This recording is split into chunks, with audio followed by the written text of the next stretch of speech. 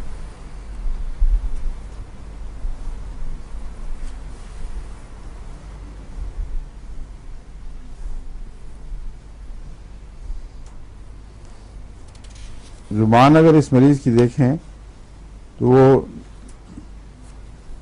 Mercury کے برعکس پھیلی ہوئی ہونے کی بجائے سکڑی ہوئی اور لمبی دکھائی دے گی. یہ اس کا خاص اثر ہے زبان پر یوپیٹوریم کا.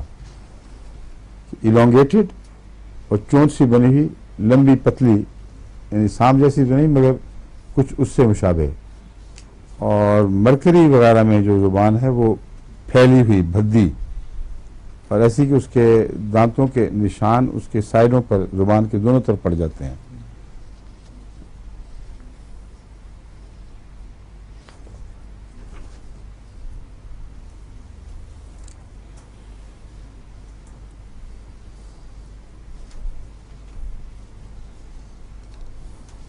اور عجیب ہے کہ جب آخر اگر بخار ٹوٹتے وقت پسینہ آئے گا تو سر درد پھر بہت ہوگی ساتھ. عام طور پر جب ملیریا کے مریض خصوصاً جب پسینے کی منزل پہ پہنچتا ہے تو سر درد کم ہونی شروع ہو جاتی ہے، بخار کی تیزی میں بڑھتی ہے، پسینے کے ساتھ کم ہوتی ہے. یوپیٹوریم میں پسینے کے ساتھ سر درد کا بڑھنا ایک خاص اس کی علامت ہے.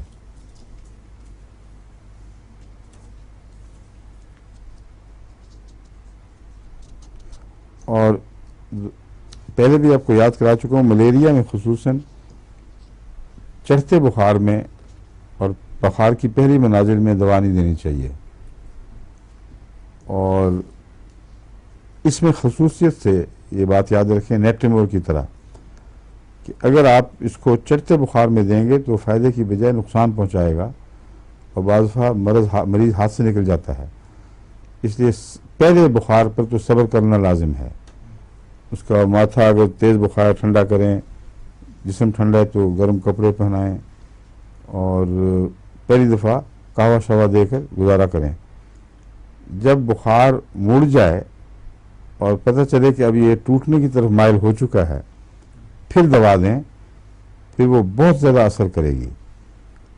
اور اگلے بخار کو یا تو بالکل ہی ختم کر دے گی، بخار آئے گا ہی نہیں، یا معمولی آئے گا، صاف پتہ چل جائے گا کہ یہ بخار اب ٹوٹ رہا ہے.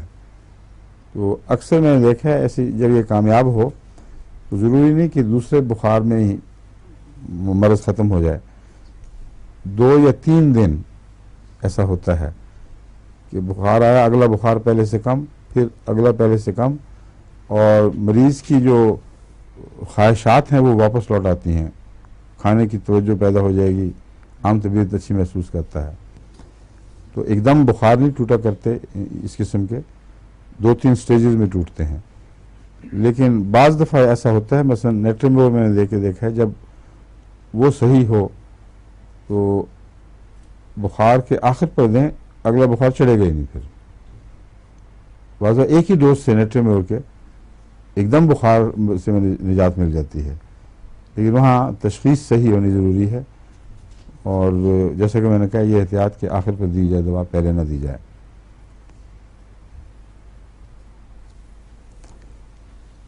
اب اچھے تجربہ کار ہومیوپیتھ بھی یہی لکھتے ہیں کہ نیٹریمور کو بعض دوائیں فالو کرتی ہیں، بعض دوائیں جن کو یہ فالو کر سکتا ہے وہ ایک نیٹریمور ایک سیپیا ہے.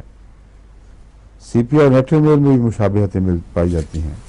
بس یہ 3 دواؤں کا گروپ ہے. اگر ملتی جلتی علامتیں ہوں، ضروری نہیں کہ یوپیٹوریم کی ساری علامتیں بالکل کھل کر اسی طرح ہی ہوں. اس لیے یہ بھی خیال نہ کریں کہ پورا یوپیٹوریم آئے گا تو آپ دیں گے. جو امراض ہیں وہ اپنے قانون کی پر چلتی ہیں، اور مختلف اثرات کے نتیجے میں، مختلف ماحول، مختلف موسموں کے نتیجے میں لازم تو نہیں کہ ٹکسالی کا یوپیٹوریم ہی ظاہر ہو ہمیشہ.